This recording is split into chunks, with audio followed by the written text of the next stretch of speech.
तो चलिए, यदि आप क्लास 10 के स्टूडेंट हैं तो ये वीडियो आपके लिए बहुत ही महत्वपूर्ण होने वाला है। यहाँ पे जो दिया है ऑब्जेक्टिव क्वेश्चन केवल चल रहा है अभी, क्योंकि ऑब्जेक्टिव 100 नंबर मतलब 50 नंबर का आता है, 100 रहता है, 100 में से 50 को सॉल्व करना होता है।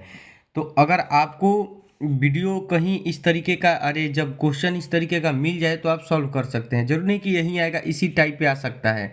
तो यहाँ पे जो क्वेश्चन दिया है कि यदि समीकरण A X square plus B X plus C बराबर जीरो और A not equal to zero, नहीं ये जो है जीरो के बराबर नहीं है। समीकरण हमारा एक बार देख लीजिए, X square plus B X plus C यानी द्विघात समीकरण है, और यहाँ पे A not equal to zero दिया है यानी ए जीरो के बराबर नहीं है, कि मूल वास्तविक और समान है। तो वास्तविक और समान कब होता है?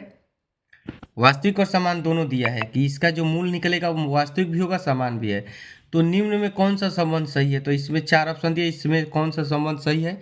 तो पहला में दिए ए बराबर बी स्क्वायर बटा में सी, बी ऑप्शन में दिया है कि बी स्क्वायर बराबर ए सी, और सी ऑप्शन में दिया है ए सी बराबर बी स्क्वायर बाई 4, और डी में दिया है सी बराबर ए बी स्क्वायर बाई ए। तो हमको ध्यान से पहले इसको सॉल्व करना है। अच्छा, वास्तविक और समान दिया है, हल करके लिख लेते हैं हम लोग। वास्तविक और समान दिया है, वास्तविक और समान, वास्तविक और समान कब होता है? जब डी जो है हमारा जीरो के बराबर हो, डी जो हो हमारा जीरो के बराबर हो। और डी होता क्या है? तो डी को हम लोग विविधकर या विवेचक बोलते हैं। डी को हम क्या बोलते हैं? विविधकर या विवेचक बोलते हैं। और डी कैसे निकलता है? तो डी का फॉर्मूला होता है बी स्क्वायर माइनस 4ac, यानी डी जीरो के बराबर होगा तभी ये वास्तविक और समान। वास्तविक और समान कब होगा? जब डी का मान जो होगा जीरो होगा। और डी निकलता कैसे है? तो बी स्क्वायर माइनस 4ac, और इधर जीरो है तो जीरो।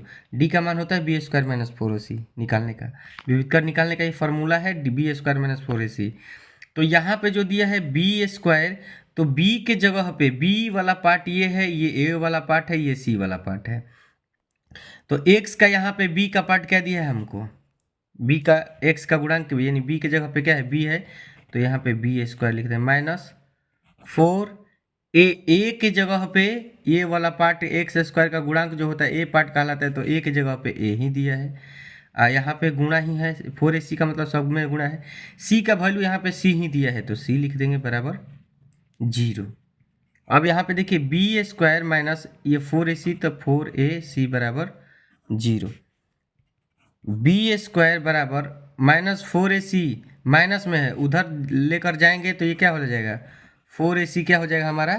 प्लस में हो जाएगा। क्या हो जाएगा? प्लस में। माइनस में 4ac तो उधर जाएगा तो प्लस में। लेकिन यहाँ पे एक चीज़ देखने को हमको ये सोचना है कि हमको इसमें किसी से रिलेटिव करना है, तो ये तो कभी अभी आया नहीं किसी के साथ। तो इधर बी स्क्वायर है, ये गुणा है 4ac, तो 4ac में 4 से ये गुणा है ac में, तो 4 गुणा में इधर कर देंगे तो भागा में हो जाएगा, यानी बटा में 4 बराबर ac। अब मिलाइए ac बराबर बी स्क्वायर बाई 4, कहीं आया है? देखिए यहाँ पे जो है सी ऑप्शन में ac बराबर B square by 4, B square by 4 ac बराबर बी स्क्वायर बाई 4, ये ऑप्शन नंबर सी हमारा सही आंसर हो जाएगा। और यहीं तक। तो अगर इस तरीके का दिया रहे तो ज़रूरी नहीं कि ए बी के जगह पे और सी के जगह पे कुछ दूसरा भी दे देगा, तो आपको इसी तरीके से सॉल्व करना है। ए के जगह पे एक्स स्क्वायर का गुणांक ए होता है, बी का जो मान होता है वो एक्स का गुणांक होता है, सी का तो सी अचर पद होता है कांस्टेंट, तो यहाँ पे हो जाएगा। तो ये वीडियो आप लोगों को अगर पसंद आया है तो मेरे वीडियो को लाइक कर लीजिए, चैनल को सब्सक्राइब कर लीजिए। मिलते हैं नेक्स्ट वीडियो में इस तरीका का क्वेश्चन लेकर। धन्यवाद।